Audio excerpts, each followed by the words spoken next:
Hello and welcome back to the Spiritual Shitshow. I am your host, Julie Wynn, and today we're diving into a topic that so many empaths have experienced, and that's the dynamic between highly empathetic people and those with narcissistic tendencies.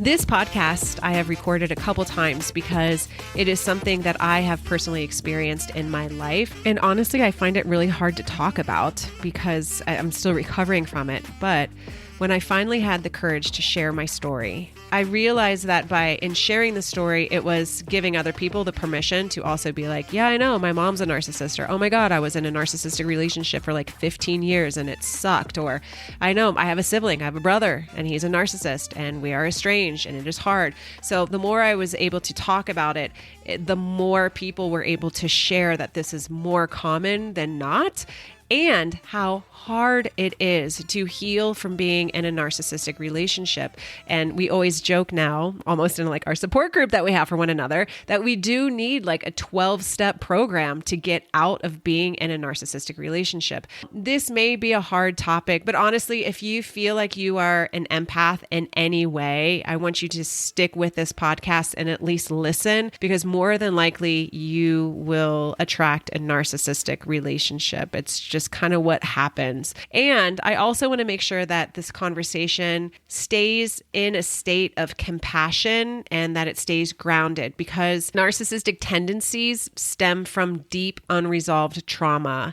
And just like empathy can develop as a survival mechanism in response to early childhood wounds, so can narcissistic tendencies. This isn't about blaming or attacking, but it is about bringing an awareness and being able to recognize patterns so we can break free and or get untangled from that relationship as quickly as we can. Because again, once we get out of it, it's hard. It is so hard. And being in a narcissistic relationship really does cost you so much life force energy. It costs you your identity. It requires a lot of rebuilding of self and life and dreams and goals when you get out of it. And it takes a minute to reclaim and regain your power. If you have ever felt drained, confused, or doubted your reality in a relationship, and again, if you think and consider yourself as an empath, this episode is for you. So let's start with, what is a narcissist? Narcissism itself exists on a spectrum, and while some people may have narcissistic personality disorder, many simply exhibit narcissistic traits, which means they struggle with emotional regulation, deep insecurity, and an intense need for control and validation. I'm going to pause here because I recognize those last three within myself just because of my own childhood story and wounding and trauma. And I think sometimes when we are coming out of a narcissistic relationship, we'll be like, well, damn, am I the narcissist? And my friend told me that if you think you are a narcissist, you are definitely not the narcissist. So at the core, though, narcissism is a trauma response, and most narcissistic individuals were not nurtured in a way that allowed them to develop healthy self-esteem, that there is something that broke in their childhood that instead of feeling safe in their emotions, they learned to protect themselves by controlling others, seeking admiration, and suppressing their true vulnerability. And here's where the dynamic comes in. Empaths tend to be drawn to narcissists, and narcissists are drawn to empaths. If you are an empath, you likely feel other people's emotions deeply. You are a giver. You are a people pleaser. You naturally want to help and heal others. You see the good or the hope in other people versus being able to see who they are clearly. And you probably struggle with setting boundaries. This is why empaths and narcissists often get entangled, and they mirror each other's wounds, but in opposite ways. The empath gives too much. The narcissist takes too much. The empath wants connection, and the narcissist fears vulnerability. The empath sees the hurt child in the narcissist, and the narcissist sees the emotional supply in the empath. I'll say that last one again. As I'm recording these, some of it is for me too, but the narcissist sees the emotional supply in the empath. When you are in a narcissistic relationship, you tend to feel drained, disillusioned, disempowered. And a lot of this is because you become a light and life force for the empath. It becomes very codependent. You will find yourself being isolated from friends, from family.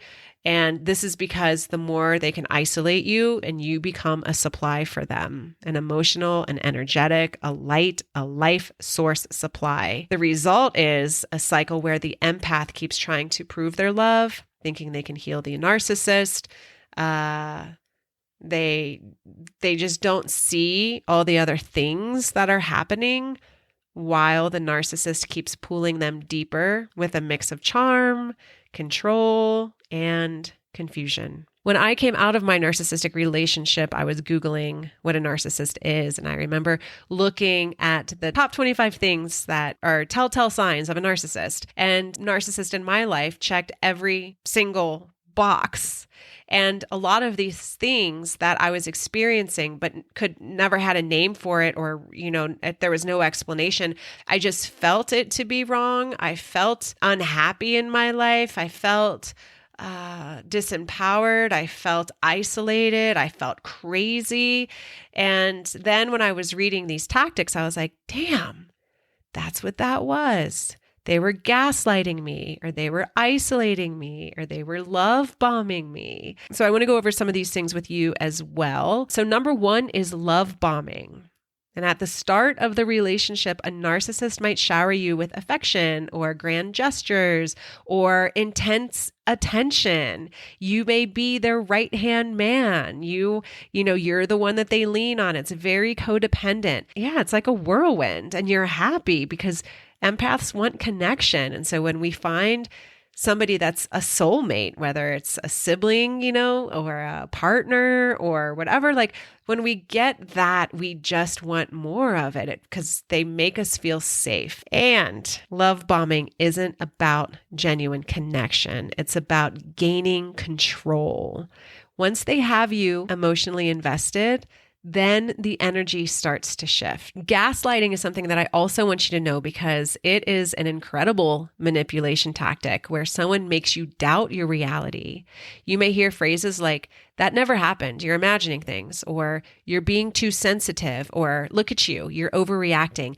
And I am telling you, as I am reading those, that noise is still a deep groove in my mind, that when I do things or I am reacting a certain way, I still hear the narcissist in my head telling me being too sensitive or I'm overreacting. And so this is also the dangers of staying too long in a relationship. The energetic pattern, the psychological imprints create really deep grooves that it is hard to get out of. It is hard to get out of. And over time, all of those, like that never happened, you're imagining things, or you just made that up, or nobody thinks like that, or you're being too sensitive, or look at you. I can still hear it. Like I can feel it when I'm talking about it, how gross it all was and is, and hard to say even. But anyway, all of this makes you question your intuition and you lose trust in yourself.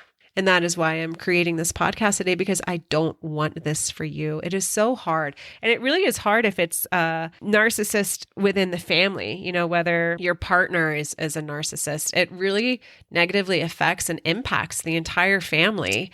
It's just yucky. It's a yucky thing. And I don't want to see people caught in it. But the other thing I want you to know is the number 3, which is the push-pull cycle.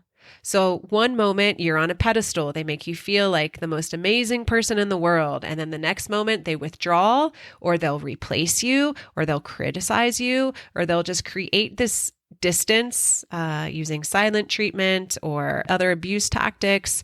And this cycle keeps you hooked because then you start chasing the good moments and hoping to bring back the person that they were at the beginning. So I remember at the beginning, it was charming and I love you and let's do these things and you're so great. And then the cycle of pushing away, the verbal abuse, the physical abuse, the financial abuse. And because they have made you question your reality, then you're just left being hooked into accepting the behavior, patiently waiting for those good moments when it's good again. Number 4, which was wild to me when I looked back at my journey, like, oh, damn, that's what happened. There's a moment where I was like, where are all of my friends? Like, how come I was definitely on this track? And then how did I get onto this other path? Like, when did that shift happen? And then in therapy, thank you, we were able to discover that it was this isolation tactic that narcissists use. And this is one of the most dangerous tactics that is used. And at first, it can feel subtle. The narcissist in this isolation tactic, they might complain about your friends or family saying they don't really understand us, or they're crazy, or they're too much, or I don't trust them, they're not good for you. Or they might make you feel guilty for spending time with others and or doing things that you like. You don't need them, I'm all you need, or they're not good for you, or they're dangerous, or they'll create lies about them that you begin to believe. So there's this isolation. They may also slowly encourage you to cut ties with your support system, and or they may go through that back door and just cut those ties for you. And you are left wondering, like, why aren't we friends anymore? What happened there? Over time, this isolation where you can't go out with your friends, you're not allowed to talk with your family, these other hobbies and activities that you want to do, they make it very difficult for you to do those. This isolation weakens your confidence and independence, making you more reliant on them. And if you start feeling like you have no one else to turn to and you can't be honest and you don't have really any support in your life, it then just becomes harder for you to leave them. The 5th thing that I want you to know is that a narcissist will never admit their wrongdoing. They completely lack accountability. If you confront them, a narcissistic person will often deflect blame onto you, make it your fault, or they'll play the victim, or they'll twist the situation to make you feel guilty.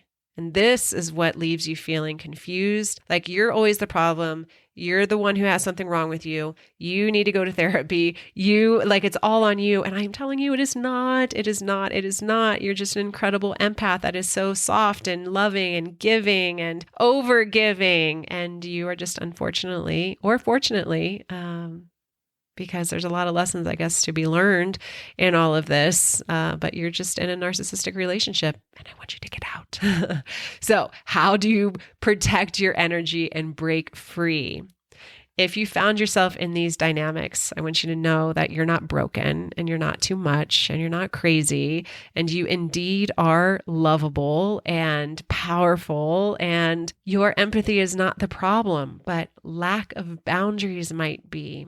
I want you to be able to recognize the patterns. If anything that I have said so far kind of rang a bell or like, yeah, I do sometimes feel like I am crazy because when I am talking about what happened and the other person is saying that never happened, you're crazy, you're making that up, I feel crazy. I have experienced that. I want you to know that awareness is power. And once you see the cycle, you can hopefully step back from it. I also need to hear this next one.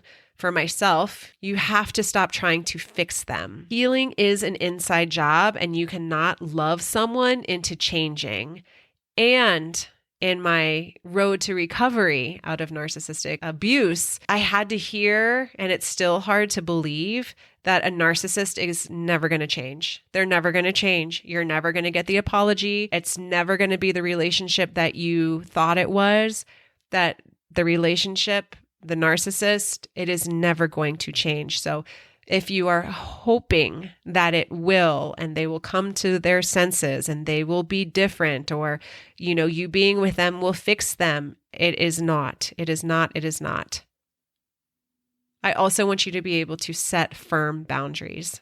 Narcissists often resist boundaries because they limit control, and it is really hard to hold a boundary. So I don't even know if it's about holding boundaries as much as it is just getting out of that relationship. Because once you get out of that relationship, then you can begin to rebuild your self-trust. And gaslighting may have made you doubt yourself. And you have to be able to reconnect with your intuition, your wisdom, your light, your gifts, your dreams, your people, your friends, your family, to reconnect with your support system. So if you've been isolated, you have to start reaching out to safe people, supportive people, and that might mean even finding new people.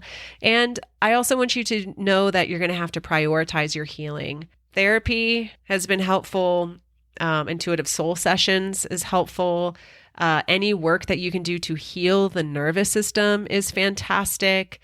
And writing, like you really have to be so gentle with yourself and write down like, this is what was true for me today, or this is who I am. This is what I believe in. This is what I want. This is what I desire. Because again, being in the narcissistic relationship, it just strips you of all confidence, of your ability to trust your reality, to feel love. And so a lot of it just takes a lot of work. I want to leave you with this, that narcissists are not evil, even though sometimes we want to say that they are, but empaths are also not martyrs, which sometimes I want to say that I am. And so narcissists are not evil and empaths are not martyrs. And both dynamics are born from wounds. They're just expressed differently. And you can have compassion for someone's pain without sacrificing yourself in the process. And I want to remind you that you deserve relationships that honor your energy, that amplify your dreams, your gifts, your lovability, that respect your boundaries, and most importantly, that nurture your soul. If you are coming out of a narcissistic relationship, know that I am here with you. I understand it. It takes time. Be easy on yourself. If you think you are an empath, again, I hope that you have taken away some of these tools, especially, the love bombing and the gaslighting and the isolation and the inability to hold boundaries, because you might be experiencing this. And again, awareness, the more we know, the more we grow, and we can hold, hopefully, strong boundaries, which I don't know holding boundaries with a narcissist ever works, but good luck on that. And I want to thank you for spending this time with me. And I hope this was helpful. This is something that is really near and dear to my heart. And I don't know, let's start normalizing healthy relationships and self-trust and the power of choosing ourselves, and also being okay with sharing stories and knowing that when we share the stories, we're not making somebody else, we're not shining a bad light on them. We're just able to see again that a narcissist and an empath, we both come from the same wound. It's just expressing itself differently. But unfortunately, it feels like in such relationships, the empath takes a lot longer to recover from the narcissistic relationship and the abuse that comes along with it. So anyway, until next time, honor your energy. Trust your intuition. Know that you are loved. You are incredible. You are capable.